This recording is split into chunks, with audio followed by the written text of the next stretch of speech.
Hello and welcome to SUTV News for Tuesday, November 6, 2012. I'm Stephen Graves. We start off tonight with coverage of what weather experts are calling the Frankenstorm. That's right, last week Hurricane Sandy barreled up the East Coast, causing widespread damage. Here on campus, Salisbury University called for a mandatory evacuation of on-campus housing Monday evening. Many students were taken out of their normal routine as they were forced to either stay at off-campus housing, go home, or spend the night in Mag's gym.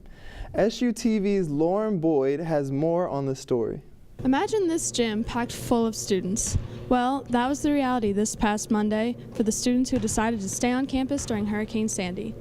While the gym could only hold about 500 students, many students decided to either go to off-campus housing or even all the way home to avoid the storm. The process in itself does take a lot of planning, and I think sometimes we'll go on camera one. there can be the perception with our students that we last minute decided we were going to move everybody out, and there's a panic, and why couldn't we have planned anymore? Why? I can certainly assure students, and especially in the case of a hurricane, we watch the storms move up the coast and are planning well in advance. Well, situation, definitely not something that the university would like to do, but we felt the need to do that, and I think as much as students really didn't get a good night's sleep because it's very difficult to sleep on a hardwood floor, I definitely feel we made the right decision. I had to go back to my house in Charles County, just southern Maryland, and we just kind of wait out the storm. It probably would have been okay to stay here. The water didn't even get up to the curb, and going home, I didn't even nobody lost power around here either, so I think it would have been fine to stay. I stayed in my apartment at UP. I didn't really go home for anything. And did you think it was a good choice to stay here? Yeah, I mean, it really didn't bother me that much. I didn't think there was really that big of a deal going on outside. So. I went to a friend's house nearby, right off campus on West College Avenue. I mean, it didn't get too bad here, but it was definitely kind of rough, and it was definitely good to be with people that I knew. I stayed in Mag's gym. And did you think that it was worth it for you to stay in the gym, or could you have stayed on campus? I think I could have stayed in my dorm. We didn't lose any electricity. It was really packed in Mag's, and I couldn't get any sleep. I actually had a lot of fun. There were so many people there that it just made it a lot more comfortable to know that everyone was there at the same time. There were games and food, of course, so it was pretty comfortable. It wasn't too bad. And although Salisbury was spared from any significant damage, other cities were not as lucky. Areas along the coast, such as Ocean City, were especially hit hard. The high winds and rain even demolished part of the Ocean City boardwalk and pier. SUTV's Caitlin Cleveland recently sat down with Jim Ireton, the mayor of Salisbury, to get his assessment of Sandy's damage and the power. For taking time out of your busy schedule to meet with us, especially in the midst of all the Hurricane Sandy madness. But while we're on the topic, from your observations, which areas of Salisbury were hit the hardest? The lowest lying areas in Salisbury, the places in Salisbury that are on the Maryland floodplain, are going to be downtown. They're going to be the zoo, they're going to be the city park, they're going to be downtown Main Street, Fitzwater Street, over where Brew River is, where Market Street Inn is, where the library is, all of those places, and they were the hardest hit. We experienced what's called a 100-year flood level, which means the high tide went up between 6 and 8 feet higher than what it normally did, hence all of the flooding. Some pretty amazing pictures of Salisbury looking down there. It reminds me of 100 years ago, the other side of Division Street here was a lake called Lake Humphreys, and that's exactly what it looked like. It was just this big lake. In the end, the water systems that lead stormwater out to the river just can't keep up because the river level is going to get higher than where the outfall pipe is.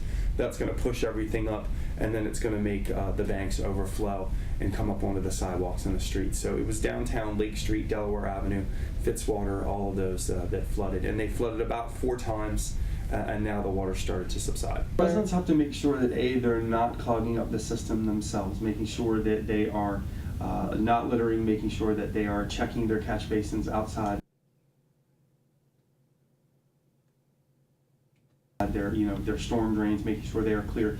Let's not push our leaves in there. Just get some really nice people with some really pretty yards, and you're like, where'd all the leaves go? oh, well, look, they're right there. You know, some communities ask you to do that because they will vac truck them out of there. We don't have that ability. We're talking about upgrading to that some sort of thing so we can get them out of there. But that will reduce flooding and keeping the flooding from being on the street because the water is able to get where it's supposed to go. And believe it or not, Hurricane Sandy cleanup is still going on. The Volunteer Center is asking for donations to help those in need. They're asking for items such as clothing, personal hygiene items, and even furniture. And with the much anticipated presidential elections being held today, Sandy hindered some efforts. While most citizens around the country voted in their hometowns without any problem, some people on the coast did not have this pleasure. And right now, SUTV Stephen Sineme joins us about the effects of Sandy on voting. So thanks for joining us, Stephen. My pleasure.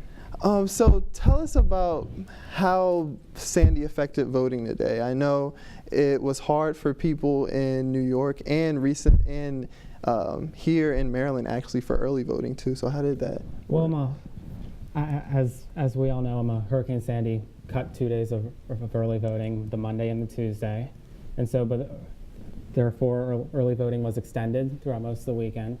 And on Sunday, with that extended early voting, you know, at least in this what they have in Ohio, a lot of churches go out to the polls on those days.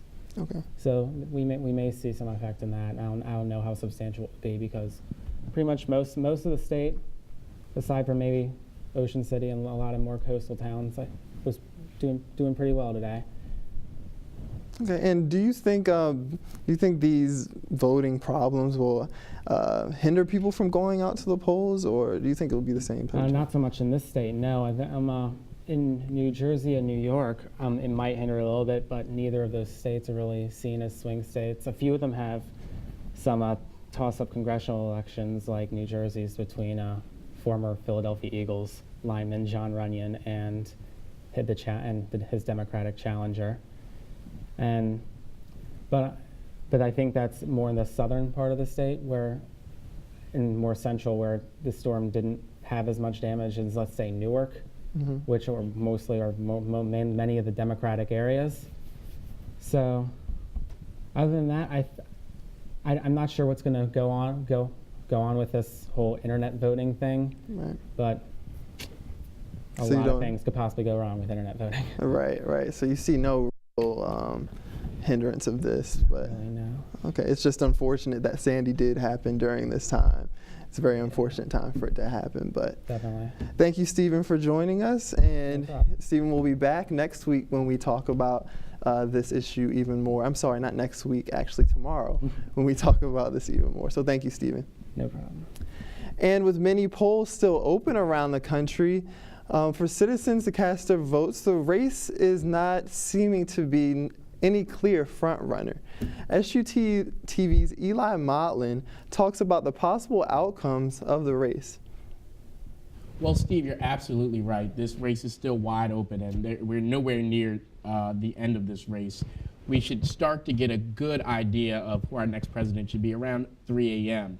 But this is a huge night for American politics, and I want to give the viewers a look at the current Electoral College map.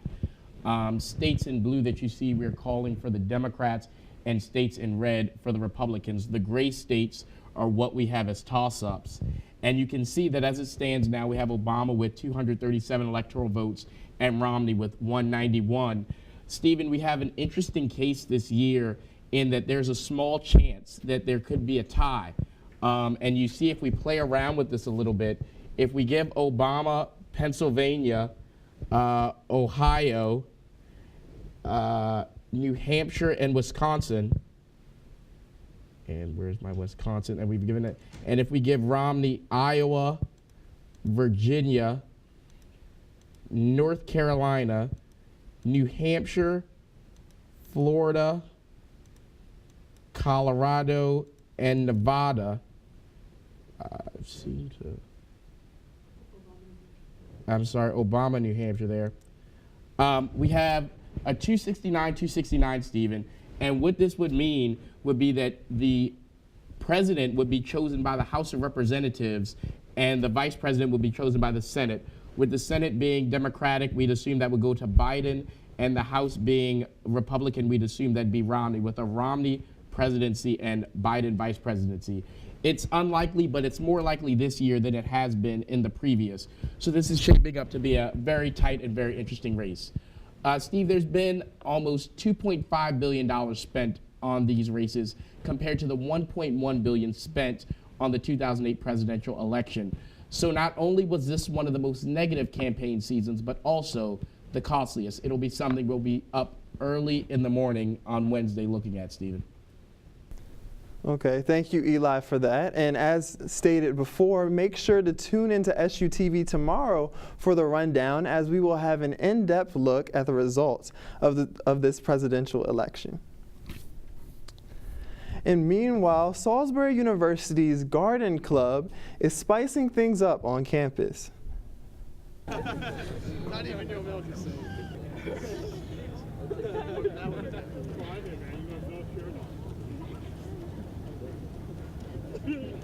Contest in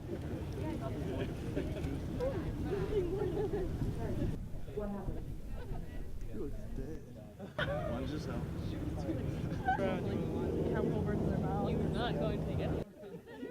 You got it, Wizards! Let's go! The club hosted their first ever hot pepper eating contest in Red Square yesterday. Students, clubs, sports teams, and other organizations were encouraged to come out to test their tolerance for some cool prizes. In the end, freshman Dennis Miller of Wacomico Hall came out on top, winning a free Chipotle burrito and a Target gift card. And now it's time for our campus spotlight. It will be a busy week for Salisbury's Theater and Dance Department with 2 headlining events. SU's Dance Company is hosting their 23rd annual Fall Showcase tomorrow through Saturday at 8 p.m. in Holloway Hall Auditorium. Also, SU's Theater Department will debut the play The Glass Menagerie for the next 2 weekends at 8 p.m. in Fulton Hall's Black Box Theater. Both events are free admission to SU students with a presentation of a gold card at the box office. And that concludes our broadcast for tonight. Make sure to tune in next week when we'll cover even more news and events around Salisbury University's campus.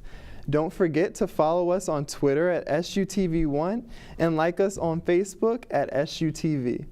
Once again, thank you and have a good night.